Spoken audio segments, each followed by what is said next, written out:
During the Second World War, there was a strong shared feeling among the Western Allies that what they were fighting for was the freedom of the individual, and that this meant in practice defending liberal democratic institutions. This feeling saturates the only major work of political philosophy to have been written during that war, The Open Society and Its Enemies by Karl Popper, published in 1945. And for a couple of decades after the war, there was something like a liberal consensus in the Western democracies. So much so that in the Anglo-Saxon world, academics started talking about the end of ideology, as if there were no more political arguments left to have over fundamentals. And in England, a slogan which came to be widely quoted in academic circles was, "Political philosophy is dead." Well, perhaps a reaction against this was inevitable sooner or later. And when it began to show itself in the mid-1960s, it came from both directions, right and left. Conservatives began to feel that in some ways there was now too much freedom for the individual, for instance as regards sexual permissiveness and pornography and the use of drugs, and a failure to keep down crime, especially crimes of violence. And they felt too that a whole generation of young people had now been allowed to grow up in this atmosphere without the restraints of traditional disciplines and punishments, and that the results manifesting themselves were disastrous. Meanwhile, from the far left, many of whose members were among the new so-called permissive generation, liberal democratic regimes were being attacked for entirely different reasons. From that quarter, they were accused of making little serious attempt to redistribute wealth or abolish poverty. The societies over which they presided were said to be class-ridden and racist and sexist. And worst of all, they were held responsible for the unnecessary prolongation of a bestial war in Vietnam. So, debate over fundamentals in politics began again in earnest. And now the debate was about the validity of the very kind of liberal democratic institutions that formerly had been taken for granted. Perhaps because these controversies were at their hottest in the United States, it was there that the chief figures to be thrown up by this new wave of political thought emerged. As far as analytic philosophers working in universities are concerned, far and away the most influential figure to emerge from this situation has been John Rawls, a professor at Harvard, with his book A Theory of Justice. Another much discussed book is Anarchy, State and Utopia by another Harvard professor, Robert Nozick. If one were to add a third name to this list, it would be that of our protagonist in this program, Ronald Dworkin, also an American and a former professor at Yale, but now resident in England as professor of jurisprudence at Oxford. Professor Dworkin's recent book, Taking Rights Seriously, has been met with acclaim which ranges all the way from the severest academic approval to a feature article in Time magazine, which latter I take to be an indication that it's having some influence on popular as well as academic thinking. Professor Dworkin, before I start questioning you specifically about your work and that of your colleagues, is there anything you'd like to add to what I've just said by way of introduction to this program about the historical and social context in which your work has emerged? Well, I think one or two things are interesting. It's interesting, isn't it, the degree to which many of the social problems in America that you spoke about came out of the racial issue. How many of them had to do with the civil rights movement in the first instance, and then with the special problem caused by extensive welfare programs in cities like New York, which principally helped the blacks and which were increasingly at the expense of people who formerly thought of themselves as the working classes, the taxi drivers, for example, who began to question premises that were no longer benefiting them but benefiting people still worse off. There's another dimension to it, I think, that was interesting, and that is this. When the left attacked first policy in Vietnam and then liberalism generally, they took themselves to be attacking not just a particular political theory, but the whole idea of a rational, well-worked-out political theory in general. So I think you can say that when, for example, Jack Rawls wrote his book, A Theory of Justice, that you have mentioned, it was on the one hand a defense of traditional liberal values. It was also at the same time a defense of the whole idea of using philosophy to support political positions. What were the academic roots or precursors, so to speak, of this new emergence of political thinking? I think that the most important development in the academy that directly fed into the rebirth of political philosophy was in economics. Economists had for a long time been concerned in a rather vague way with the whole idea of what makes a society better off. But in the period just after the war, there was a great deal of concern with doing that in a formal way.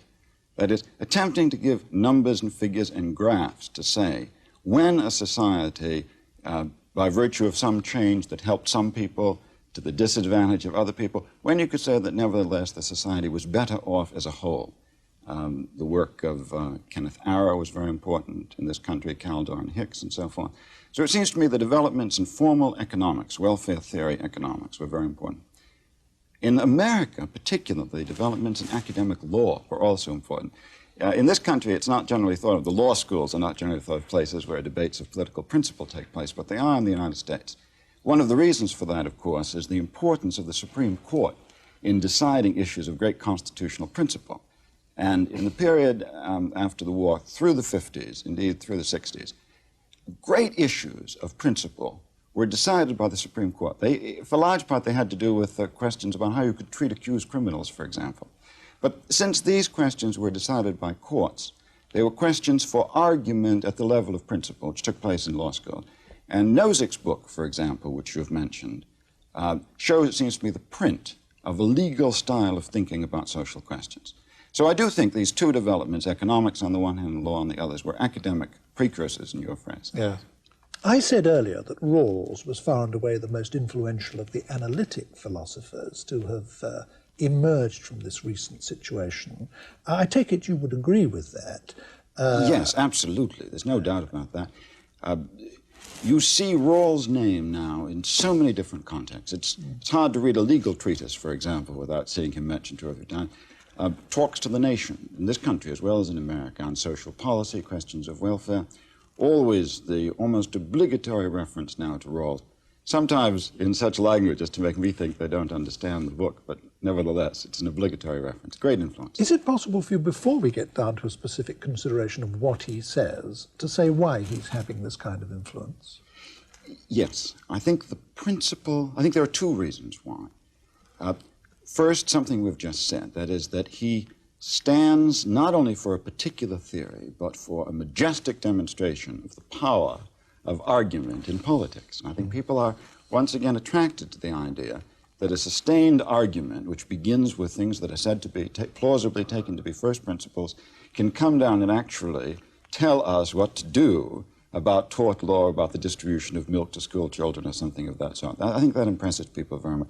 Secondly, we'll come on to this, no doubt, but I think the conclusions that he reaches have, quite apart from the argument, enormous, intuitive appeal to people of goodwill. They're very attractive conclusions. Well, now let's start considering them. I know this is a very tall order, but is it possible for you to characterize comparatively briefly, I mean within the context of a television discussion, what it is that Rawls is saying? Yes, I think for that purpose it would be a good idea to take up 2 topics in the book. The first is the topic of the method he suggests and employs, and the second, the conclusions he reaches. And I think it's useful to distinguish them because some people are impressed with the one and not the other. The method is arresting, it's intriguing. Rawls tells us that when we're concerned with questions of justice, what rules that could govern the basic structure of a society would be just, that we ought to think about those in the following way. We ought to tell ourselves a fairy story, for a start. We ought to imagine a Congress of men and women who don't belong to any particular society yet, and who come together in a kind of constitutional convention. They're going to agree among themselves on a constitution, how their society is to be run. And they're like everybody else, these people. They have specific identities, specific weaknesses, specific strengths, specific interests. The only thing that makes them different is that they suffer from a total amnesia, the most crippling kind of amnesia. They don't know who they are. They don't know whether they're old or young, men or women, black or white, talented or stupid. In particular, this is very important, they don't know what their own individual moralities are. That is, they don't know Each one has some conception of what he wants his life to be like, what his preferences are in sexual morality and so forth, but no one knows what his views are on those questions. So it's as if, as in Rawls's phrase, they were separated from their own personalities by a veil of ignorance. Now, these amnesiacs nevertheless must agree on a political constitution. Rawls says if we ask ourselves what people in this strange situation would agree upon by way of a constitution, that the answer to that question will be, for that reason, principles of justice. This is a somewhat far-fetched thing to ask people to assume, isn't it? Well, it's of course far-fetched to ask them to assume that it ever has happened or could happen. Yeah. It's a dramatic way of asking people to imagine themselves making choices in their own self-interest, but without knowing things which separate one person from another. And that's, of course, just a way of enforcing a certain conception of equality on political decisions. But for the moment, I think it's better not to leave behind the myth, because the myth has itself great power. Now, the question is, what would people in this situation agree upon? And that's the second question, namely, the second topic, namely, what conclusions does this method yield? These are two, and Rawls calls them the two principles of justice. They are principles, I should say, for a society with a certain measure of economic development, so that there's enough to feed everyone. Once you reach that point, says Rawls, people in the original position, as he calls this strange situation, would agree on the following two principles. First, everyone shall have, to the greatest degree possible, the basic liberties which Rawls enumerates. These basic liberties are the conventional political liberties: liberty to vote, liberty to speak on political matters, freedom of conscience. They also include freedom to hold personal property, to be protected in your person, not to be arrested suddenly and without due cause, and so forth. The conventional, what you might call liberal liberties, are protected in this way.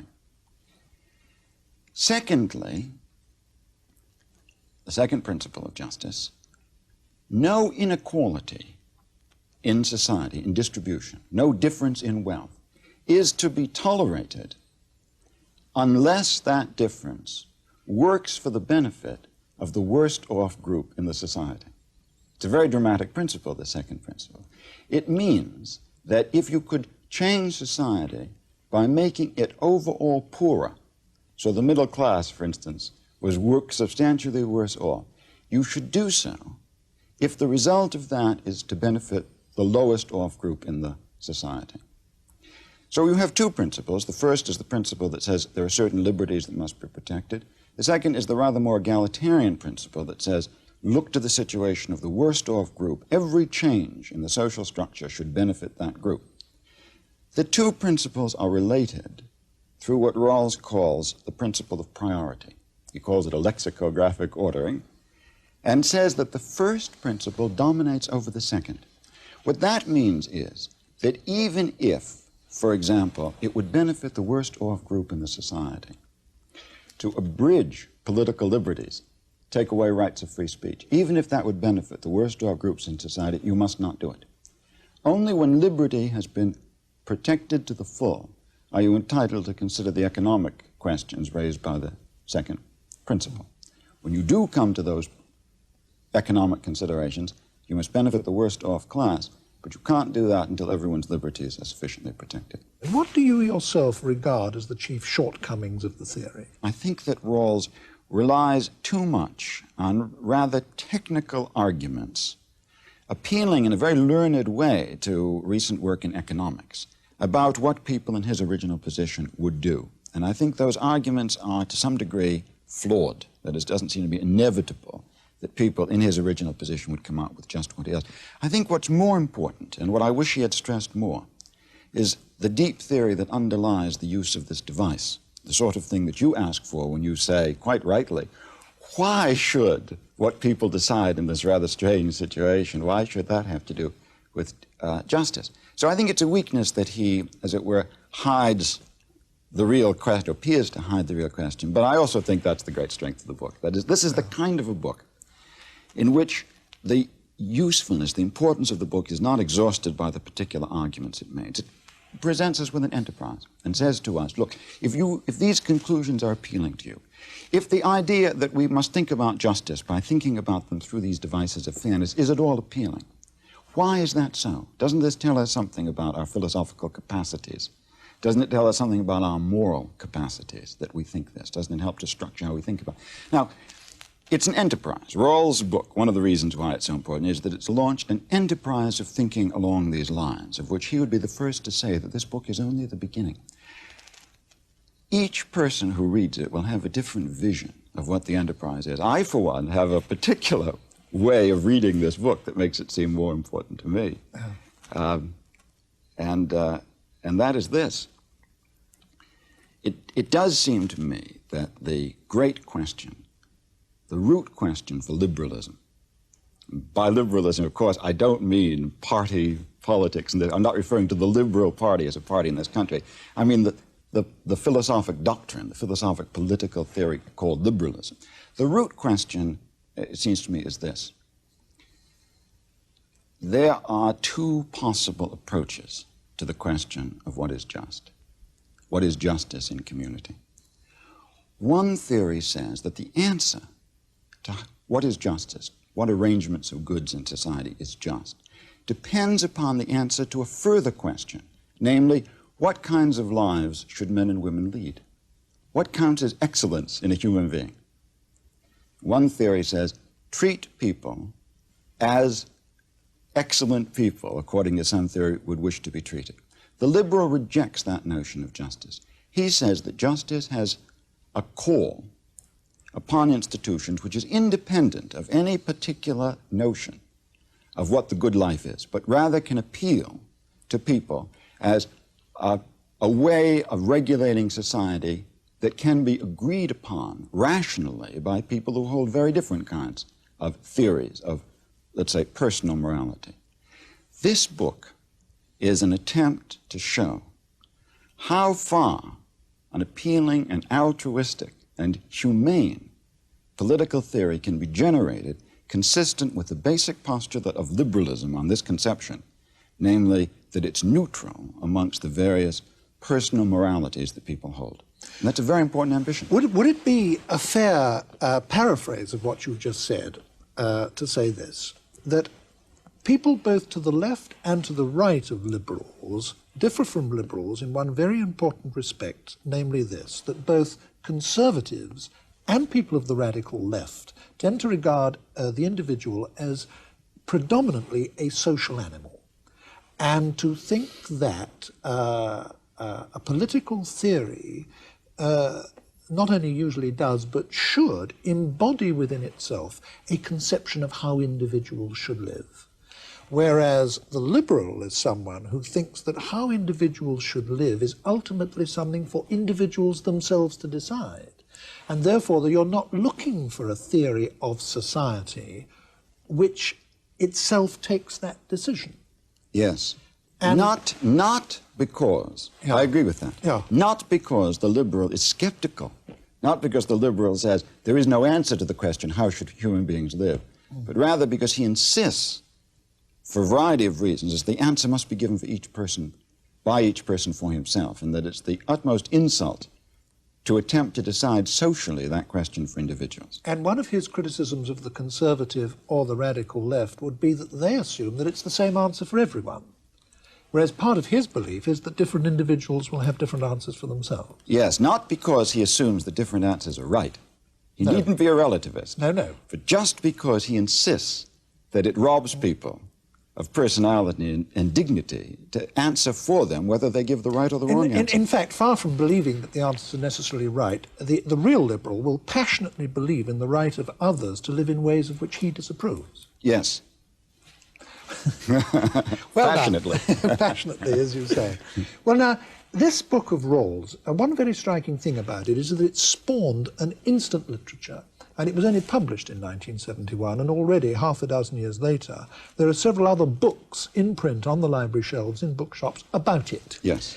This is very remarkable. I can't remember when a whole literature emerged so quickly out of a single book as it's done out of this.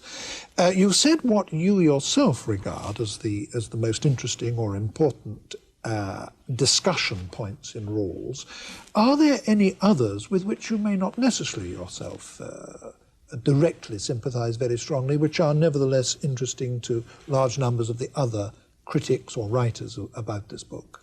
Large part of the work on rules has been, as you indicate, critical. That is, they have pointed out the flaws in the argument that lead from the original position to the conclusion. I described one of the arguments a minute ago, and I said he's assuming that people are all conservative, whereas they might be gamblers. Another part of the literature is, and I think more interesting part of the literature, is critical of the conclusions. And this comes from both the right and from the left. The criticism from the right says that it's absurd to suppose that we should be ridden by concern for the worst off group. There are values more important, for example, cultural values, that it's important to perpetuate even if maldistribution or inequitable distribution is the result. Criticism from the left is more complex. It fixes, first of all, on the first of the principles that I offered and says, Rawls says that when liberty and further equality conflict, liberty is to be preferred. And there are positions on the left which contest this and say that it's a bourgeois, middle-class, liberal view. The second criticism from the left fixes on the second principle. When I described it, I said the second principle said there shall be no inequalities except as benefit the worst off group. A criticism, let us say, from the far left holds that inequalities are bad even if they do benefit the worst off group, so that we should prefer a society of complete equality even if everyone is worse off, including those who would be worst off under a Rawlsian distribution.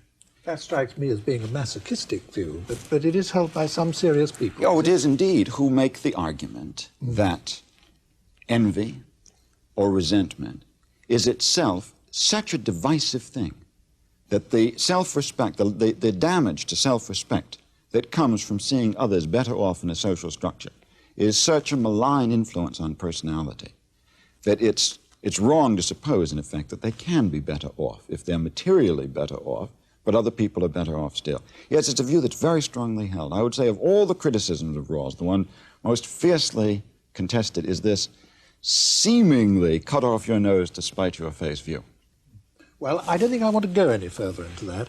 What I'd like to do, Professor Dworkin, is I think you've given, if I may say so, an excellent exposition of Rawls in an almost impossibly short space of time.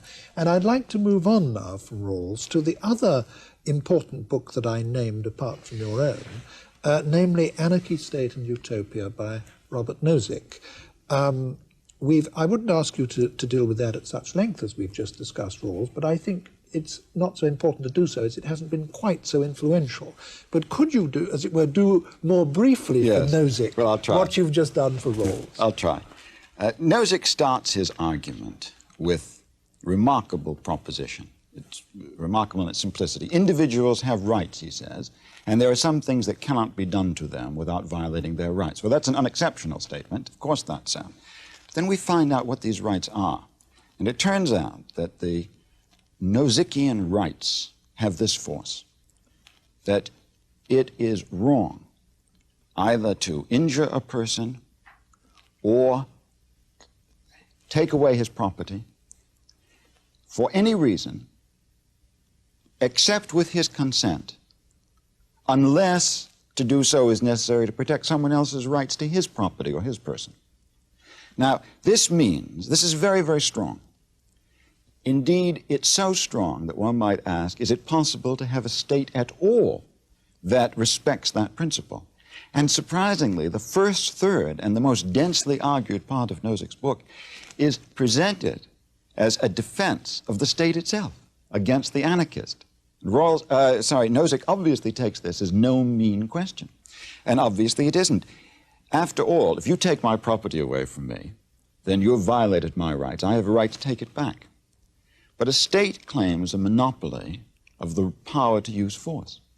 The state claims the right to stop me from taking back my property against you. I've got to go to the police and ask them to do it. It prevents you from taking the law into your own hands, yes, as every state must. Yes, but what it's done is to violate my right, because it stopped me from doing something which I have every right, according to Nozick, to do, namely to protect my own property, which was wrongly taken from me.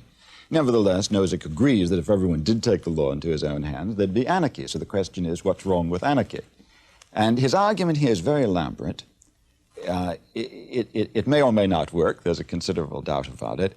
But in any event, the upshot of the argument is that there can be a state. There can be what Nozick calls a night watchman state, which means a state that exists simply to protect property and person, to punish people on behalf of other people. Question then arises, can the state do any more than that? After all, modern states do a lot more than that. They tax you and me and use the money they get in taxes to help other people or to do things in the common interest. Nozick gives that question a very firm answer. No. The state may not do anything except act as a night watchman. It may not tax, for example, for any purpose other than supporting the police. There are no doubt a lot of people listening who would feel some sympathy with that view. Yeah. And Nozick has been rather popular in certain political circles for at least this part of his views. Now, what argument could he give for this defense of what he calls the minimal or night watchman state? Well, his argument is this, in large part. Its argument is typically ingenious and complex, but I think the main thrust of it comes to this. He asks us to distinguish between two kinds of theories about what he calls justice in distribution. We each have certain things in society which we own, and the question is that distribution just? Now, says Nozick, one theory is what he calls a historical theory, and that says this. The present holdings are just. What you own, you justly own, provided people gave it to you voluntarily, either as a gift or in return for what you did for them. If, however, it was taken away from anyone else, by taxation, for example, and then given to you, the holding is not just. This, of course, makes holdings, this, of course, would tolerate the most inequitable distribution you can imagine. The second kind of theory, says Nozick, of justice, doesn't appeal just to history as his does, who gave who to what, but rather offers some general pattern and says, let us look at how the thing ended up. The simplest form of a patterned theory, as Nozick calls them, is an egalitarian theory. Unless things ended up equal, it's wrong, even if it was all done voluntarily. Now, Nozick says only a patterned theory could oppose his view of the limited power of the state. Because if the state is going to intervene to take money away from some and give it to others, it must be in pursuit of a pattern.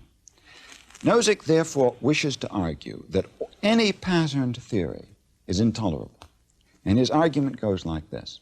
He says, suppose you could collect all the holdings, sweep up everyone's wealth, and then distribute it all according to your favorite pattern. Suppose you're an egalitarian, you distribute the same amount to everyone. Now, you turn your back, and people are going to begin trading with one another. Suppose, he says, he uses here the name of a very famous American basketball player called Wilt Chamberlain. He said, suppose Wilt Chamberlain plays basketball extremely well, which he does, and people wish to pay money. He doesn't wish to play basketball, but people give him money, ask him to play basketball. He's going to end up with more money than anybody else. In order to stop that, you are going to have to interfere with liberty to a constant degree. To stop these transactions, stop people from doing what they wish to do, you're going to have a dictatorship. You will not preserve a pattern of justice, if that's what you want, without the most serious inroads on people's freedom. Therefore, you can't have a pattern theory of justice. Therefore, the only tolerable state is his state, namely the night watchman or minimal state.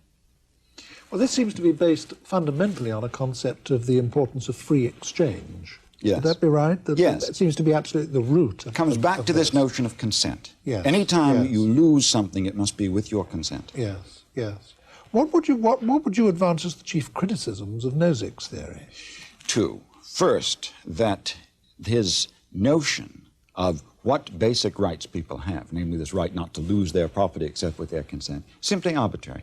There is some appeal in that right, but there's also plenty of appeal in competing rights, which would have to sanction inroads against it. For example, I see nothing less appealing, just as an intuitive beginning point, with the notion that people have a right to the concern of others when they are in desperate situation themselves. Now, that obviously is going to sanction things being done that Nozick's basic principle wouldn't permit. Nozick has no argument for his basic right, in my view. He simply presents it as a starting point, and therefore it's an arbitrary study. He starts too far along with an arbitrary position.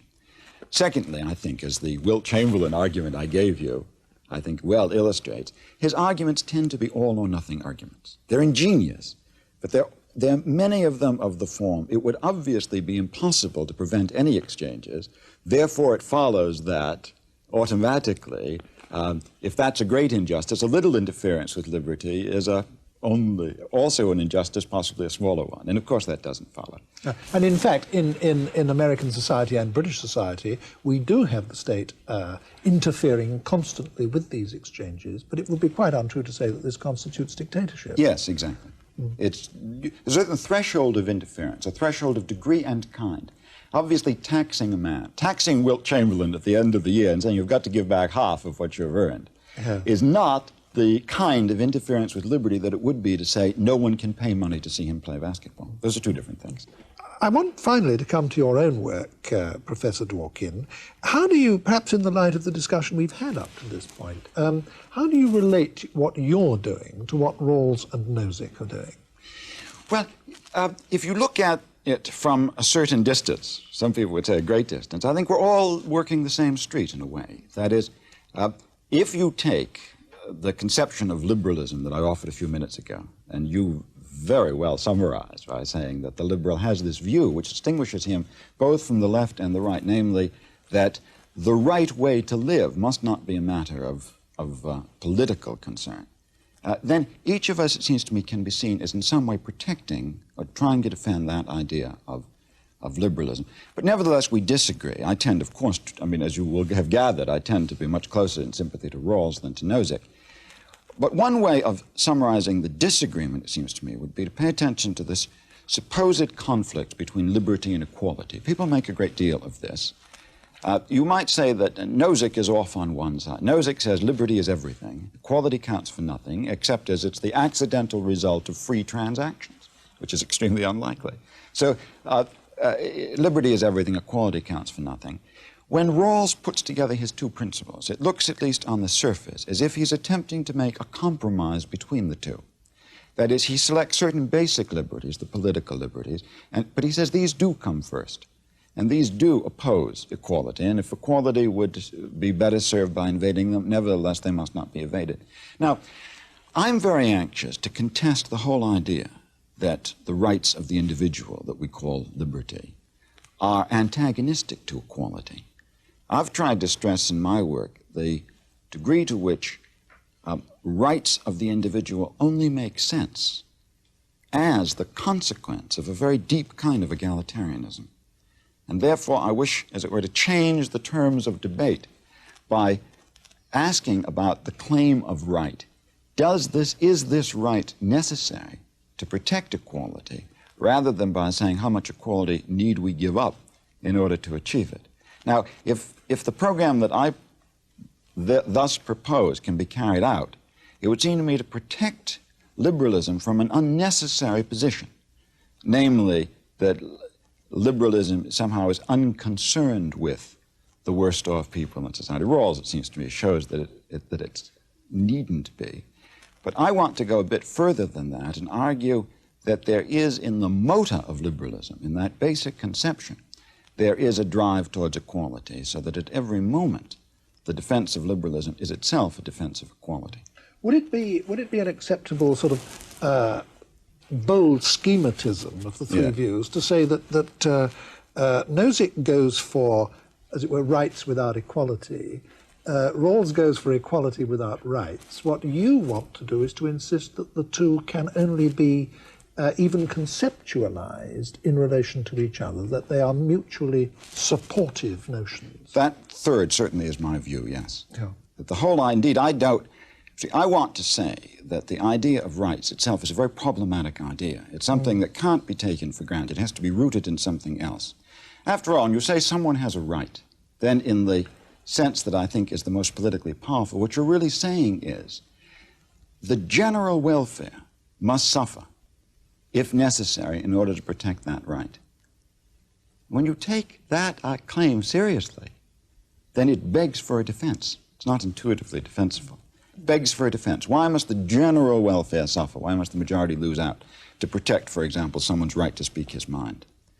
And it does seem to me that the only possible defense of rights must lie not in finding some idea of important values which oppose the egalitarian notions embedded in the idea of the general welfare, but something that supports both rights and the notion of the general welfare as part of an overall ideal, namely equality. It's an argument that has to be made out, but if I can just for a moment show the general structure of how that argument would go. Why, for example, do we care about prosperity? Why do we all work so that, now you will say, well, to make people better off, to make the community as a whole better off. Yes, but why is it a good thing to make people better off? Isn't there in the very idea that gains to one can be cancelled, must be set off against disadvantage to other in some sort of balance struck? Isn't that idea only defensible? This, I would argue that it is. If you suppose that the point of it all is to make sure that no one is being favored over anyone else in society. It's often thought that utilitarianism, which is the philosophy of improving the general welfare, somehow pursues, as Bentham is supposed to have said, the idea that pleasure in itself is good. Well, that seems to me absurd, that pleasure in itself is good. It seems to me that the true defense of concern to improve the general welfare of society, the true defense of that lies in something else that Bentham said. Namely, only in that way can the governors of a society, those in charge, show equal concern and respect for each person. Because what you're saying to each person is, we cannot do this for you because two others would suffer if we did. Something along that line. That is, we cannot prefer you to those two because to do so would be, since you're only one, to show favoritism to you. So it does seem to me that the first shibboleth of political theory that must be struck down is the notion that the general welfare, utilitarianism, is an anti-egalitarian. It's rooted in a certain notion of equality. But when we select political institutions in order to pursue the general welfare, then, because we can only do that, we can only use rough institutions like the marketplace or parliament or Congress to achieve this, there are certain structural inequalities that result. For example, people who aren't very clever will end up in a worse position. Not because their demands are expensive to satisfy, so it would be showing them favoritism to satisfy, but because a marketplace is going to cheat them because they weren't lucky enough to be born having the qualities other people want. Therefore, redistribution of the result of the market is required, not because it serves some value competitive with the value served by the market, but because only with redistribution can the package, market plus redistribution, fulfill the only justification for having the market in the first place, which is a basically egalitarian justification. Now, I've just taken economic rights as an illustration of how the argument must go, but it does seem to me that we have to supply arguments for these rights and can't take them as primitive. When you said a moment ago that you and Rawls and Nozick are all, your phrase was, working the same street, yes. I think you said something extremely important, because academics, for example, are quite commonly inclined to regard at least Rawls and Nozick as being polar opposites. Whereas, in fact, according to your analysis, what they are both doing, and you also are doing, is defending liberalism. I suppose it would be true to say you're not just producing different defences of liberalism, yes. You're also defending different concepts of liberalism, yes. But nevertheless that is what you're doing against attacks from both right and left. one last question I'd like to ask you before we finish this discussion is, what do you regard as the Achilles heel, so to speak, of this position that all three of you are in? I mean, where are the chief weaknesses of this position that you're all jointly defending? Yes. And I suppose arising out of that, the question, where do you think the most important or interesting work is likely to come in this kind of political thinking in the immediate future? Well, could I just say that though I did say working the same street, I think it is important to emphasize that we're not all defending the same theory. We're all defending theories which make the same claim. That is, the claim to be the consequence of a liberal position. I regard Nozick's work as a challenge, a very important challenge, just because it draws what I think of as malign consequences from the position. So I'm extremely anxious to say that isn't what liberalism is. So in that way, we're opposed to one another, as the orthodox view has it. But if you go back to what I said unites us, namely this notion that political theory, a sense of justice, must be distinct from any particular theory about what the good life is, then I think the great weakness, the problem, is to defend against two attacks just at that fundamental point. And the two attacks are one theoretical and one rather practical.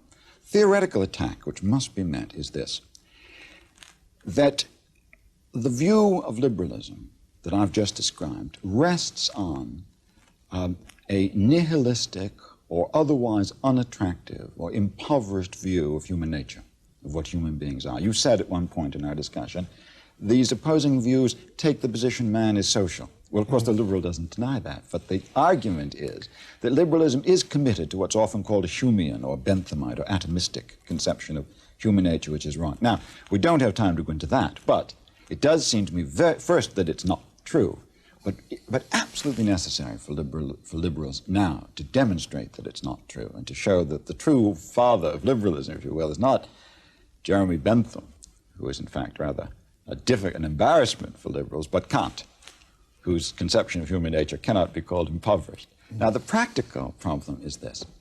There are certain things we all want government to do. For example, to select methods of education, to sponsor culture, which on the surface look as if they are endorsing one set of values against another and therefore contradicting liberalism.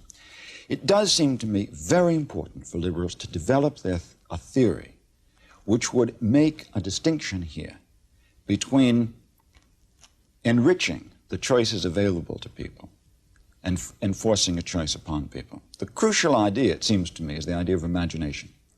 The liberal is concerned to expand imagination without imposing any particular choice upon imagination. But I've simply named a problem, Brian. I have it. It does seem to me that liberalism is rather weak at this point and needs a theory of education, a theory of culture, support, and so forth. And that, I think, is the answer to the question, where must political theory go? You said just at the beginning of the program that for a long time people had said political philosophy is dead. Well, political philosophy has been born again and is very lively. But what hasn't quite happened yet is the integration, the reintegration of political philosophy into the body of philosophy as a whole. Because, of course, no philosophical problem worth talking about can be pulled apart from the general body of philosophy. And in the two questions I've just named, namely the question of what theory of humanity, what theory of mind is assumed by liberalism, and the question of distinguishing between enriching and constricting imagination, it's plain that political theory must escape what is normally thought to be the boundaries of questions of political institutions or strategy, and must encounter, as all the great philosophers of the past did, the connections between political philosophy and philosophy as just philosophy. And it's very striking that nearly all the greatest political philosophers of the past, like Plato, Aristotle, Locke, Kant, were general philosophers whose political philosophy was just part of their general philosophy. So that's the next step. Yeah. Thank you very much, Professor Dworkin. Thank you.